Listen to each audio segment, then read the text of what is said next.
প্ৰথম কথা যে বিজেপিৰ মানুহ যদি কোনোবা পাকিস্তানত গৈছে আমাক নাম দিলে আমি তৎকালীনভাৱে ব্যৱস্থা লওঁ।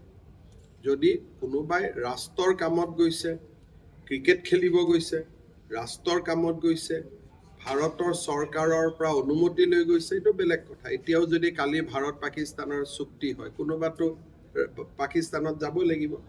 ৰাষ্ট্ৰৰ কামক বাদ দি কোনোবা যদি চুপে চাপে বিজেপিৰ নেতা পাকিস্তানত গৈছে মোক নাম দিব লাগে, মই ইমিডিয়েটলি নাড্ডাজিলৈকে পঠাই দিম। আমি এই কামক সমৰ্থনে নকৰোঁ আৰু এইবিলাক কামৰ লগত আমি নাই।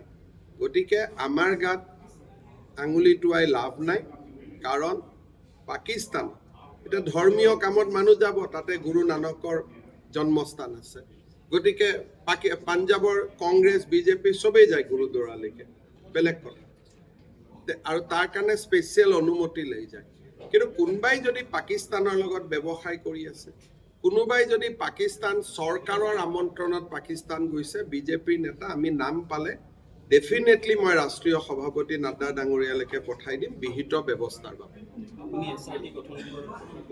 এই বিষয়টোৰ ওপৰত মই আপোনালোকক আগতেই কৈছোঁ যে প্ৰমাণ উলিয়াই দিয়ক বুলি নহয়, আৰু কথাটো মই আপোনালোকক অনুৰোধো কৰিম যে সদায় সুধি থাকিলে মোৰ কাৰণে অশান্তি হৈ যায়। আপোনালোকে প্ৰত্যেকবাৰে লগ পালে এইটো ছাবজেক্টে সুধি থাকিলে মোৰ কাৰণে অলপ অপ্ৰস্তুত হওঁ, কাৰণ প্ৰত্যেক 24 ঘণ্টাততো কোনো ডেভেলপমেণ্ট নাথাকে।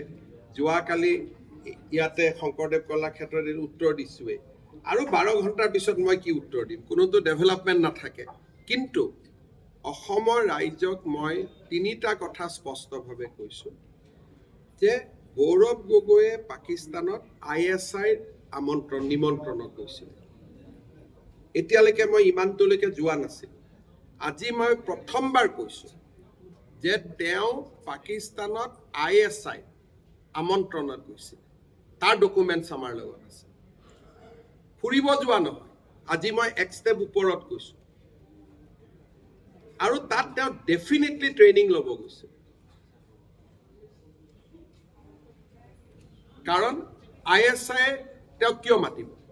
পাকিস্তানৰ গৃহ বিভাগৰ চিঠি পোৱাৰ পিছতহে গৌৰৱ গগৈ তাত গৈছিল।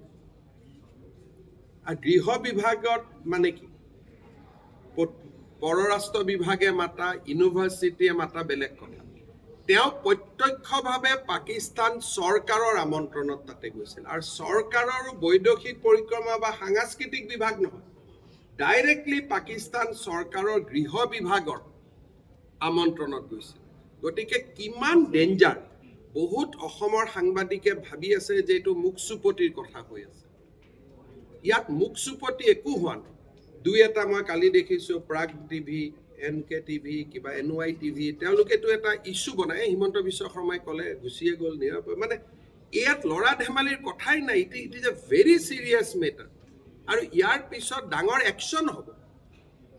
এইটোক লৈ ল'ৰা ধেমালি মুখ চুপতি কৰাৰ কোনো মিনিঙে নাই। মই আজিও কৈছোঁ যে 10 ছেপ্টেম্বৰত যেতিয়া আপোনালোকে দেখিব, আপোনালোকো আচৰিত হৈ যাব। আৰু it is A very serious issue. আৰু মুখ্যমন্ত্ৰী আসনৰ পৰা 24 ঘণ্টাৰ মূৰে মূৰে মই যেতিয়া কৈ আছোঁ যে ইয়াৰ স্পষ্ট প্ৰমাণ আমাৰ হাতত আছে, গতিকে আপোনালোকে মুখ্যমন্ত্ৰী এজনক বিশ্বাসো কৰিব লাগিব, আৰু আপোনালোকৰ যি মৰম প্ৰীতি আছে আপোনালোকে ত্যাগ কৰিবৰ কাৰণেও সাজু হৈ থাকক। It is A very very serious thing. আজি মই আকৌ এবাৰ কৈছোঁ, মোক কালি আৰু একো নুসুধিব, পৰহি নুসুধিব, চৌথা দিনা নুসুধিব। মই 10 ছেপ্টেম্বৰৰ দিনাখন সাংবাদিক মেলত আপোনালোকক মাতিম, গোটেই কাগজখিনি দেখুৱাম।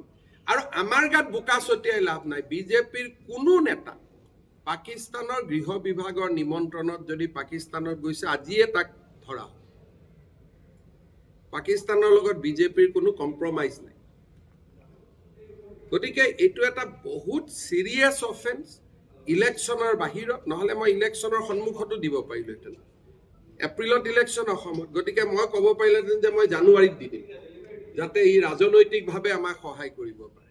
মইতো ছেপ্টেম্বৰতে দিম বুলি কৈছোঁ, যাতে ইলেকশ্যনলৈকে তাৰ পিছতো 6 মাহ থাকে।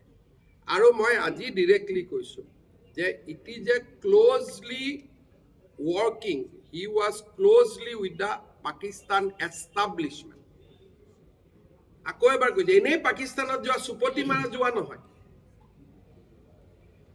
পাকিস্তান চৰকাৰৰ নিমন্ত্ৰণ, আৰু চৰকাৰ মানে সাংস্কৃতিক বিভাগ, ক্ৰীড়া বিভাগ নহয়, গৃহ বিভাগৰ নিমন্ত্ৰণত তেওঁ পাকিস্তান গৈছিল। আৰু গৃহ বিভাগে নিমন্ত্ৰণ কেতিয়া কৰে? যেতিয়া কাৰোবাক ট্ৰেইনিং দিব লাগে তেতিয়াই নিমন্ত্ৰণ কৰে।